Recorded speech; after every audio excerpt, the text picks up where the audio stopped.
Salut YouTube! Ça fait maintenant quelques semaines que j'ai pris en main ce Samsung Galaxy S21 Ultra 5G et il est maintenant temps que je vous livre mon avis pour vous dire ce que j'en pense à l'usage.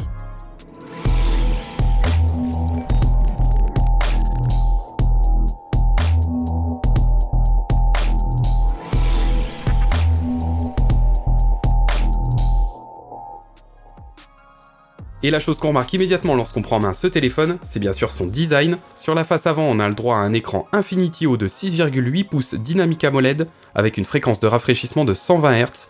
On y reviendra d'ailleurs un petit peu plus tard dans la vidéo. Quant à la face arrière, on ne peut pas louper ce bloc photo qui est immense et qui vient prolonger la tranche du smartphone. Samsung nous promet ici des finitions uniques et affirmées, et c'est le cas. J'étais personnellement pas fan de ce design en l'ayant vu en photo, mais une fois tenu en main et avec ce dos mat qui évite les traces de doigts, je trouve ça vraiment réussi. Concernant la prise en main justement, je trouve qu'elle reste très bonne malgré la taille de l'écran. Samsung a fait le choix d'un écran juste assez large pour qu'on puisse accéder d'un côté à l'autre de l'écran avec une seule main. Le poids quant à lui est peut-être le seul petit bémol, 227 grammes sur la balance, on les sent quand même.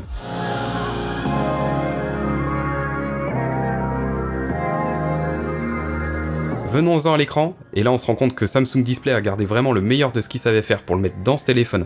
On a une dalle qui nous permet d'être très lumineuse lorsqu'elle a besoin en plein jour, ou bien à contrario qui se retrouve aussi très bonne en très faible luminosité. Les couleurs sont aussi très vives et c'est vraiment beau à voir. En revanche, pour ceux dont la fidélité des couleurs est importante, vous allez très certainement devoir faire un petit tour dans les réglages. Concernant la fréquence d'image, ce Samsung Galaxy S21 Ultra nous permet d'aller jusqu'à 120 Hz, et grâce au réglage adaptatif, ça n'aura que très peu d'impact sur la batterie. A noter qu'il est tout à fait possible de régler la fréquence à 60 Hz si vous le souhaitez. Et cette année, contrairement à l'année dernière, on aura la possibilité de cumuler cette fréquence de 120 Hz à la résolution maximum du téléphone, c'est-à-dire en WQHD+, 3200 par 1140. Personnellement, je suis resté en Full HD+, et c'est, je pense, amplement suffisant.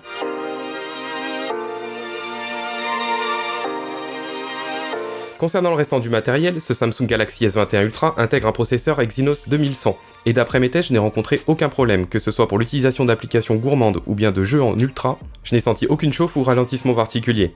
A noter que le modèle que j'ai en main est à 12 Go de RAM et que vous aurez 16 Go de RAM si vous achetez le modèle avec 512 Go de mémoire. Côté batterie, la batterie de 5000 mAh me tient largement une journée, à savoir que j'ai clairement pas ménagé le téléphone et que vous pourrez peut-être durer 2 journées sur un usage modéré. Mais quand on s'offre un appareil de cette gamme, à mon sens c'est pas fait pour rester dans la poche. D'autant que l'appareil supporte la charge rapide, la charge sans fil et la charge inversée, même si on aura la surprise de se rendre compte que le chargeur n'est pas dans la boîte. Samsung c'est pas bien de faire ça quand on a tapé sur les doigts des copains il y a quelques mois. Côté connectivité, on est clairement paré pour le futur, avec une puce 5G et même du Wi-Fi 6E, qui n'intègre même encore pour le moment aucune box en France. En cette période de masque obligatoire partout, Samsung nous a fait un cadeau en intégrant un capteur d'empreinte digitale sous l'écran. Si la reconnaissance faciale fonctionne plutôt bien en plein jour, on sera très content d'utiliser ce capteur, la nuit, ou bien dehors, avec un masque. Si on jette un coup d'œil dans le tiroir de carte SIM, on trouvera là qu'un seul emplacement, il est fait pour une SIM, et si l'appareil s'affiche bien compatible double SIM, sachez que la deuxième SIM sera forcément une eSIM. Ne cherchez pas en revanche un emplacement pour une carte micro SD, Samsung l'a tout simplement retiré, et il y a une explication à cela, on veut du stockage rapide et efficace. Et efficace pourquoi? On va le voir tout de suite avec ce qu'il y a au dos de l'appareil, son bloc photo.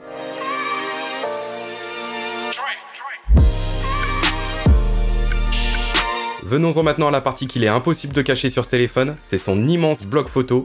Et là Samsung a fait du sérieux, et même du très sérieux, parce que même si d'après mes tests l'image est loin d'être parfaite de nuit, où on va trouver du grain et pas mal de flair sur les photos, comme on peut le voir par exemple avec cette lampe qui reflète sur l'intégralité de la photo, en plein jour c'est mieux, et c'est même beaucoup mieux. Voici ce que ça donne en macro, le résultat est très bon grâce à l'autofocus laser, avec le capteur ultra grand angle en zoom x 0.6, le grand angle en zoom x1, le téléobjectif x3, le téléobjectif x10. Comme vous pouvez le voir, ces zooms étant optiques, on n'a pas de perte de qualité. Cette qualité est quand même bien préservée en zoom hybride x30, et si on a la possibilité de passer en zoom numérique x100, on s'en abstiendra quand même fortement si on cherche la qualité de la photo, plutôt que capter un objet qui serait lointain. A noter que ce zoom est quand même très performant à l'usage, et que pour moi, c'est l'effet waouh de ce téléphone. Samsung voulant mettre en avant son appareil photo, il a rajouté des nouvelles options dans l'application photo, telles que le mode réalisateur, qui permettra en une seule fois de capter toutes les caméras du téléphone. Vous pourrez ainsi basculer automatiquement et très rapidement de l'une à l'autre, tout en vous filmant en même temps vous de l'autre côté de la caméra. Une option qui sera très utile si vous faites du vlog. L'autre option qui m'a intrigué, c'est l'option Single Take, où ici, après un enregistrement de quelques secondes, l'intelligence artificielle va automatiquement extraire les meilleurs passages. Toujours en restant dans l'intelligence artificielle, il pourra aussi vous être suggéré le meilleur plan pour la prise de photo. Ça reste tout de même assez aléatoire, mais bon, pourquoi pas.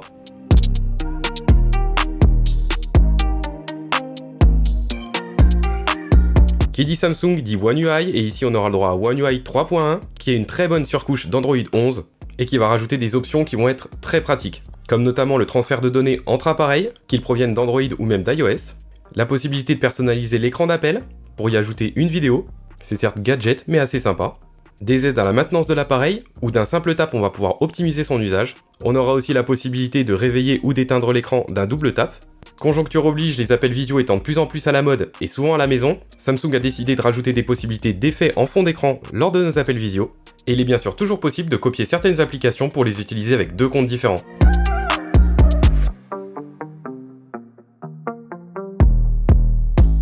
En conclusion, on est là sur un téléphone qui démarre tout de même à 1259€ dans sa version 128Go avec 12Go de RAM, 1309€ dans sa version 256Go avec 12Go de RAM toujours, et enfin 1439€ dans sa version 512Go avec cette fois-ci 16Go de RAM. On s'attend donc à ces tarifs à avoir un téléphone dans le très haut de gamme, et c'est le cas, malgré le manque de chargeur dans la boîte et de lecteur de carte SD, mais c'est justifié, je pense que ça va tendre à être ça de plus en plus chez tous les constructeurs. On a ici un très bon téléphone avec un écran d'une qualité optimale, des capteurs photo et surtout des téléobjectifs très performants, une batterie tout aussi performante et un processeur qui suit sans broncher. C'est pour moi actuellement un des meilleurs smartphones sur Android et j'ai vraiment hâte de voir ce que va sortir la concurrence. Si vous souhaitez maintenant acheter votre Galaxy S21 Ultra tout en soutenant la chaîne, n'hésitez pas à passer par les liens affiliés Amazon en bas dans la description. Si cette vidéo vous a plu, n'hésitez pas à la liker, à vous abonner et à la partager.